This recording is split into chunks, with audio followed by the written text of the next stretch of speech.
Hello, Anju. Let's read this question. So this question says calculate de Broglie wavelength for the electron moving with a speed of 5.4 into 10 to the power 6 metre per second. Okay, तो देखिए बच्चों, इस question का की concept आप क्या लिख सकते हैं? The key concept of this question. इस क्वेश्चन का देखिए आपको की कॉन्सेप्ट लिख सकते हैं. यहाँ पर हमें डी ब्रॉगली वेवलेंथ क्या करनी है? कैलकुलेट करनी है. Okay, so the key concept of this question is our de Broglie wavelength. क्या हो जाएगा? डी ब्रॉगली वेवलेंथ आपका इस क्वेश्चन का आपका की कॉन्सेप्ट हो जाएगा. ओके, तो देखिए बच्चों, अब हम यहाँ पर डी ब्रॉगली वेवलेंथ कैलकुलेट करते हैं. क्योंकि बच्चों डी ब्रॉगली वेवलेंथ लैम्डा को क्या हम बोलते हैं? Lambda is equal to over H over P. Okay, यहाँ पर लैम्डा की आपकी डी ब्रॉगली वेवलेंथ है, H is called Planck's constant and P is called the momentum of the particle. यहाँ पर हमें इलेक्ट्रॉन है. ओके, तो देखिए हमारे पास कोई भी पार्टिकल होता है या फिर मैटर होता है, तो उससे हम एसोसिएट कर पाते हैं क्या? मैटर वेव, जिसकी वेवलेंथ कितनी होती है? Lambda is equal to H over P के इक्वल होती है. Okay, this is called our de Broglie wavelength. Okay, अब क्वेश्चन बोला कि इलेक्ट्रॉन मूव कर रहा है, आपकी उसकी स्पीड हमें गिवन है कितनी?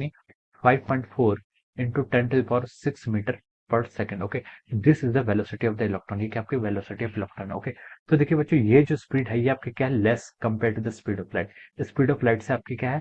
वेरी लेस है. ओके, तो हम बोल सकते हैं ये जो आपका केस होगा, ये आपका किस तरीके का केस हो गया? This case is our non relativistic case. ये क्या आपका आ जाता है?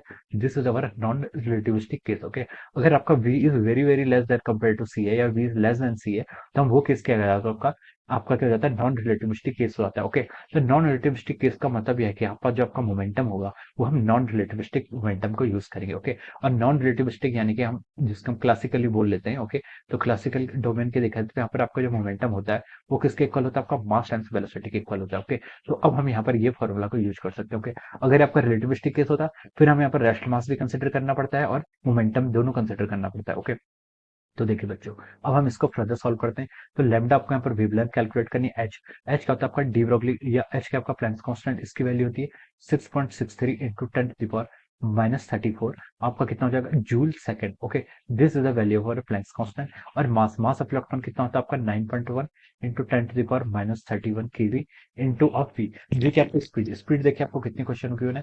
5.4 इंटू 10 टू द पावर 6. इसकी यूनिट क्या हो जाएगी आपकी? KG metre per second. Okay, तो ये आपका क्या हो जाएगा? This will be our de Broglie wavelength. Okay, तो देखिए बच्चों, अब हम क्या करते हैं? इसको कैलकुलेट करते हैं. अब देखिए आपका डिनोमिनेटर में क्या हो जाएगा आपका? अगर हम इसको यहाँ पर कैलकुलेट करें, तो देखिए कैलकुलेट करने से आपका ये क्या वैल्यू आ रही है? देखिए, इसको आप 6.63 इंटू 10 टू द पावर -34 ही लिख लीजिए. ओके, डिवाइडेड बाय क्या हो जाएगा आपका? 9.1 इंटू 5.4 करेंगे तो आपका आ रहा है 49.14. कितना आ रहा है?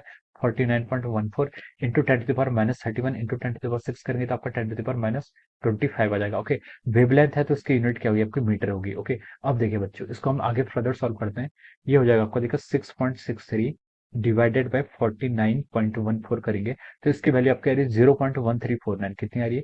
0.1349 into of 10 to the power -9 metre. ये आपकी क्या आ गई? वेवलेंथ आ गई. या फिर आप इसको क्या लिख सकते हैं? देखिए 1.349 एंगस्ट्रॉम लिख सकते हैं. ओके, ये आपका कितना आ गया? 1.349 एंगस्ट्रॉम. या फिर इसको आप लिख लीजिए 1.35 एंगस्ट्रॉम के अप्रोक्सीमेटली इक्वल हो जाएगा. Okay, so this will be the wavelength associated with this electron. ये क्या हो जाएगा? ये आपका फाइनल आंसर हो जाएगा. And this will be the wavelength which is associated with the electron which is moving with the speed of 5.4 into 10 to the power 6 metre per second. Okay, so this will be the final answer of this question. Okay, so I hope you all understood this concept. All the best and thank you so much.